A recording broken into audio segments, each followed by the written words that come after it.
Graça e paz, meus amados, sejam todos bem-vindos a mais um dia da nossa campanha 70 vezes 7. Estamos estudando o amor e o perdão de Deus, um livro da Bíblia por dia.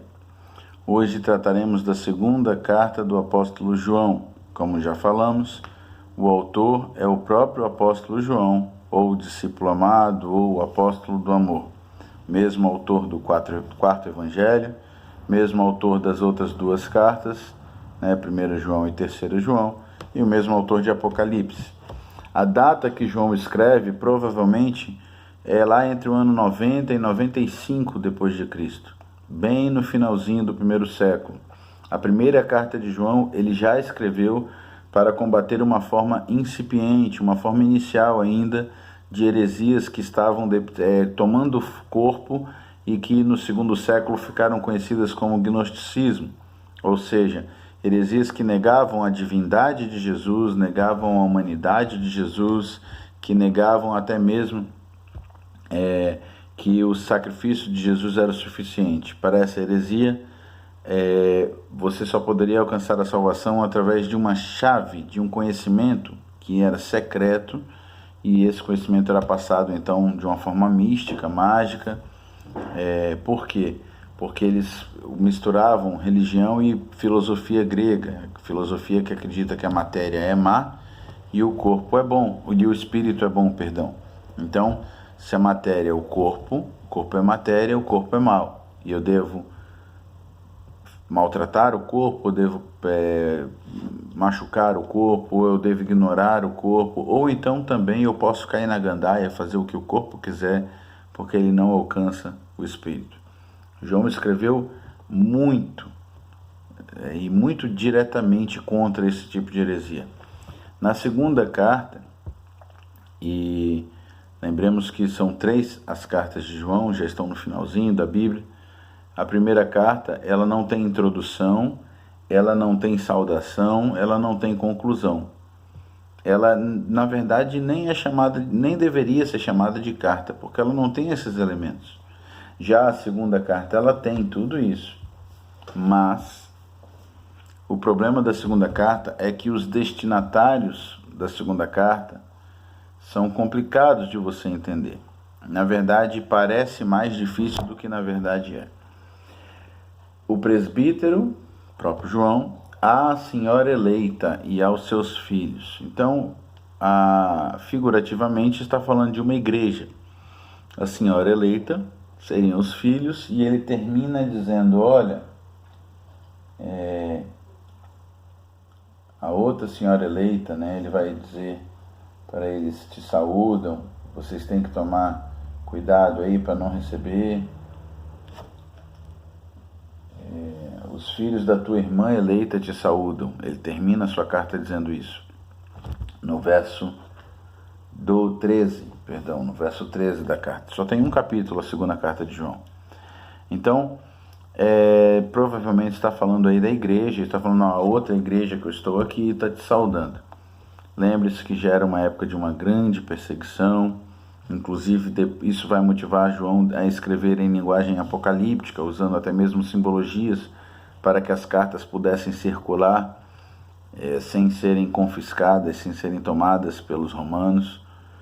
Mas o fato é que alguns chegam a acreditar pelo aspecto pessoalíssimo dessa carta, ou seja, ele tem um aspecto ainda mais direcionado.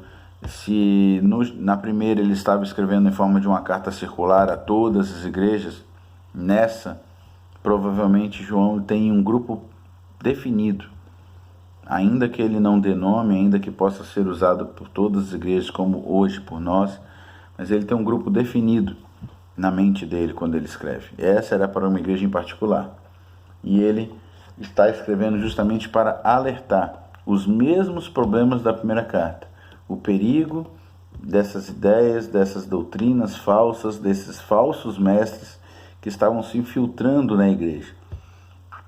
Mas nós precisamos entender que há uma situação que ele traz, apesar de ser uma carta menor do que a primeira carta, então, e ele trata com muito mais vigor, com muito mais detalhes na primeira carta, mas ele vai tratar de um aspecto muito ímpar, ele vai tratar de um fato novo que ele percebe que está acontecendo. E é que os crentes, os servos de Jesus, aqueles que seguem a Deus, eles não podem colaborar com os falsos mestres, com os falsos ensinadores. Então ele diz, olha, ao colaborar com esses falsos mestres, você também está participando dos seus pecados. Você se torna cúmplice. Então ele vai alertar justamente sobre isso, para que não se tornasse cúmplice. A verdade é que algumas pessoas, e hoje infelizmente também vivemos num mundo que o politicamente correto tem tomado forma, e aí você vê pessoas que se dizem pastores levantando absurdos sobre a Bíblia e falando bobagens do tipo a Bíblia não é suficiente, do tipo insinuando que a conversa entre Jesus e a mulher samaritana tinha um outro aspecto que não era simplesmente o que Jesus estava dizendo literalmente. Pessoas que tentam deturpar a mensagem, pessoas que tentam adaptar a mensagem, pessoas que tentam atualizar a palavra de Deus, falsos mestres que passaram muito tempo vangloriando seus próprios pensamentos em relação à Bíblia, ao invés de ler e absorver aquilo que a Bíblia tem, estudam muito para deturpar, para tentar colocar o seu querer na Bíblia. A esses, João diz, não receba na sua casa, não lhe dê nem as boas-vindas.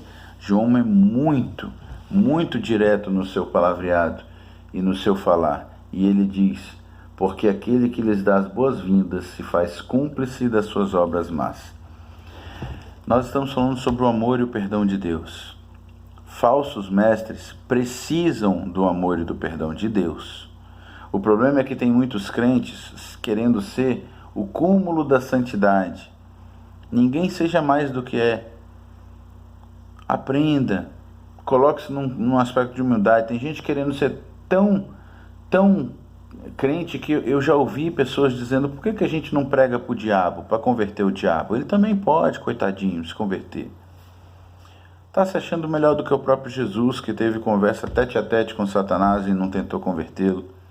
Está se achando melhor do que os próprios anjos que estavam no céu, ou o próprio Deus, quando Satanás tentou usurpar o trono de Deus e foi expulso. A verdade é que cuidado com a vaidade, cuidado com o egoísmo, cuidado com esse evangelho que parece muito amoroso, muito inclusivo. Vamos misturar todas as religiões, vamos falar só de amor, vamos deixar aquilo que não combina com as outras religiões. Essa vai ser a arma. Esse vai ser o discurso do anticristo. Esse vai ser o discurso daquele que vai se levantar em nome da paz. Está profetizado, e ele vai se levantar em nome da paz, e ele vai dizer, olha, vamos falar só de amor, chega de brigas. E quem não aceitar essa mistureba, quem não aceitar essa colcha de retalhos que eles vão tentar transformar o cristianismo, vai ser taxado como intolerante, como contencioso, e vai ser perseguido. Essa vai ser a arma do anticristo. Fique muito atento. A Bíblia não manda você confraternizar com todos. Infelizmente não.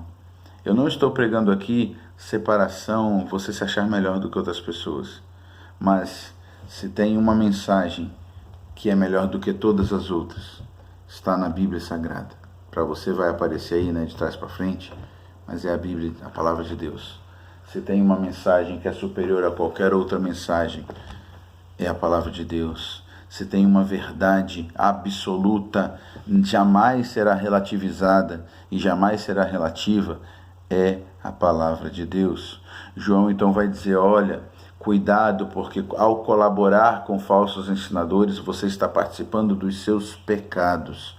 Ele está criticando os falsos mestres, está criticando esses falsos ensinadores. E ele diz, olha, cuidado. Nós vivemos num mundo hoje em que, principalmente com a pandemia, porque as pessoas já ficaram impedidas, e nós estamos em plena pandemia, ficaram impedidas de comparecer aos cultos, de ir à igreja, de participar de aglomerações. Então, as transmissões estão sendo virtuais, como eu estou fazendo aqui para você agora. E muitas palavras são muito boas, e eu espero que as minhas palavras abençoem a sua vida. Eu espero que os vídeos que temos feito nessa campanha falando sobre o amor e o perdão de Deus, que são capazes de nos transformar, que são capazes de nos alcançar. João começa a sua carta de uma forma lindíssima. Nessa segunda carta ele tem sim uma saudação e ele diz: o presbítero, a senhora eleita e aos seus filhos, a quem eu amo na verdade, e não somente eu, mas todos que conhecem a verdade. Está falando de Jesus. Eu amo em Cristo, e não somente eu, mas todos que conhecem a Cristo. Por causa da verdade que permanece em nós e conosco estará para sempre. Ou seja, a graça, a misericórdia, a paz da parte de Deus Pai e de Jesus Cristo, o Filho do Pai, serão conosco em verdade e em amor. E foi justamente essa verdade revelada em Cristo e esse amor comprovado por Cristo que nos traz o perdão que nos era necessário para Cristo, para que possamos voltar para Cristo. Então, muito cuidado, porque nós estamos numa época em que os vídeos estão sendo reproduzidos e as pessoas estão com fome, com sede de ouvir a mensagem, e muitas delas estão buscando na internet, estão tendo muitos textos, mas existem vídeos que são de Satanás, existem vídeos que são do diabo. Ele não pode combater a verdade de Deus, ele não pode se opor à verdade de Deus. O que ele faz é confundir o que Deus falou. Disfarçado de ovelhas tem muitos lobos, disfarçado de evangelho tem muito lixo sendo produzido. E não existem meias verdades, não existem meias palavras. Jesus chegou a declarar: quem comigo não ajunta, espalha. Não penses que eu vim trazer paz à terra, eu vim trazer divisão. São palavras do nosso Senhor. Em Lucas 12:51, está lá. Por quê? Porque ele sabia que chegaria um tempo em que os homens, como Paulo disse a Timóteo, não suportarão mais a sã doutrina, mas vão amontoar mestres para si mesmos segundo as suas próprias concupiscências, pessoas que estarão dispostas a falar de um amor super tolerante, que toda forma de amor é de Deus, que toda forma de amor é válida. Não existe toda forma de amor. Primeira carta de João nós falamos sobre isso. Deus é amor, então ele é a única forma de amor, porque o amor procede de Deus, não existe amor fora de Deus. Existem interesses, existe confusão, existe, infelizmente, muita gente pensando que está amando, pensando que está servindo ao próprio Deus e caminhando para o inferno. Hoje é uma palavra de exortação, porque nós amamos de verdade e, na verdade, a Senhora eleita, ou seja, a Igreja de Jesus. E em Jesus, eu preciso exortar você. É somente a palavra de Deus, é somente a Bíblia, que é o nosso manual, a nossa regra de fé e de prática. Aquilo que passe desta palavra, aquilo que vá além, Paulo já tinha alertado aos Gálatas, que seja anátema, que seja considerado uma maldição. João diz: olha, cuidado, porque até o fato de tentar ser condescendente, não, vamos caminhar juntos, de repente as coisas vão ser esclarecidas.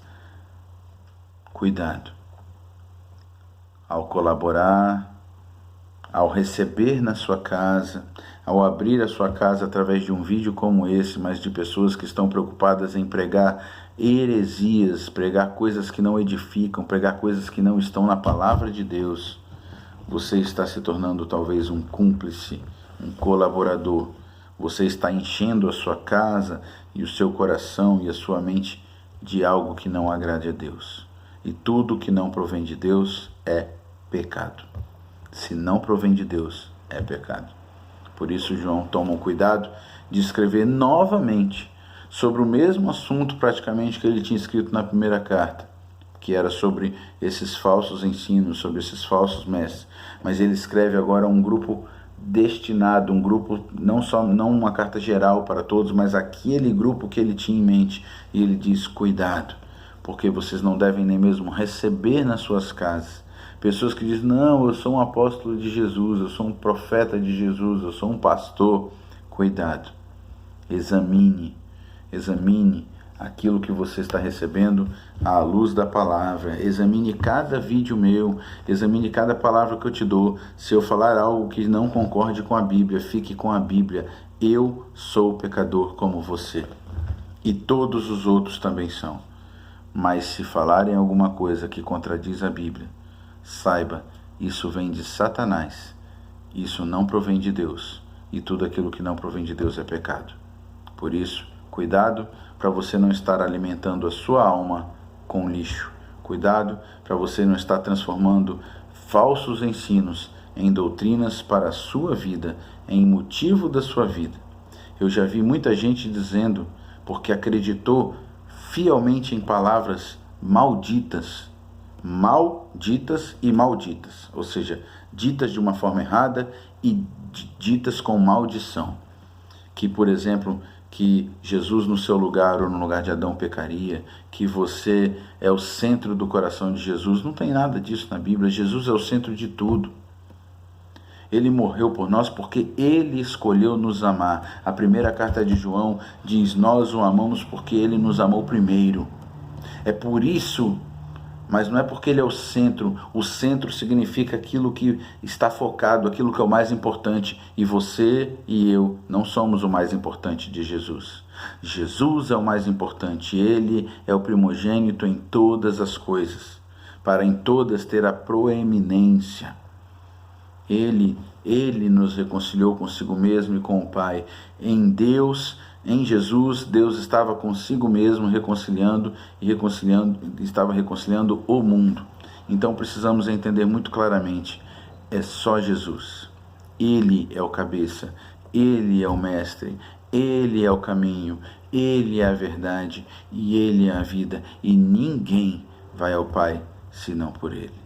O apóstolo João relatou com muita maestria no seu evangelho, e agora ele vem chamar a atenção na sua segunda carta: cuidado para que você não esteja recebendo na sua casa ensinos, falsos mestres, pessoas que estarão tornando você cúmplice nos pecados que ela prega.